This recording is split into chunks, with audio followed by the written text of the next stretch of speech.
महाराज जी, मेरा प्रश्न है कि आपने अपने शब्दों के द्वारा अनेक बार कहा है कि आजकल के बच्चे गर्लफ्रेंड बॉयफ्रेंड रूपी व्यभिचार आचरण करने लगे हैं। अज्ञानतावश गुरुदेव मुझसे भी ये व्यभिचार आचरण हो गया। पूर्व काल में कभी लगा ही नहीं कि गलत कर रही हूँ, किंतु गुरुदेव जब से आपको संग ऐसा रहता है ना। अब जैसे 4 बच्चे गलत मार्ग में जा, एक कल चर्चा हुई थी, एक बच्चा कह रहा था कि हम नहीं चाहते पर हमारे 4 मित्र जब गलत करते हैं तो मुझे लगता है मुझे भी करना चाहिए उसमें। तो हम कहा ऐसा नहीं भाई, ऐसा नहीं।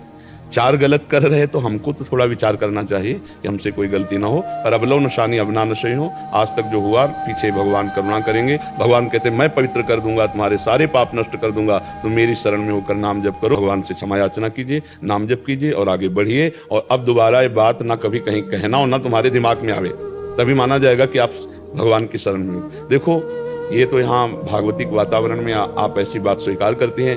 अगर यही बात हम अन्य जगह स्वीकार करेंगे तो हमारे ऊपर दृष्टि गलत की जाएगी या इस बात का दुरुपयोग किया जा सकता है। तो हम कभी भी अपने दोषों को बाहर व्यक्त ना करें, समझना हमारी बात। चूंकि आपका स्त्री शरीर है, हम अपने दोषों को अंदर स्वीकार करें, मेरे से गलती हो गई, और चुप हो जाए, आगे से नहीं करूंगे और भगवान की शरण में हो जाए। कभी ये तो परम तुम्हारा पवित्र हृदय हो रहा है, इसलिए तुम्हारी हिम्मत पड़ गई कि आप अपनी कमियों को सामने रख रहे हैं, लेकिन आपका स्त्री शरीर है। आप पुनः कभी किसी भी सभा में अपनी कमी इस तरह से व्यक्त ना करें। आप उन कमी को अंदर में स्वीकार करके उसका त्याग कर दें, भगवान उसे माफ कर देंगे और हम आगे भगवत प्राप्ति के योग्य हो जाएंगे।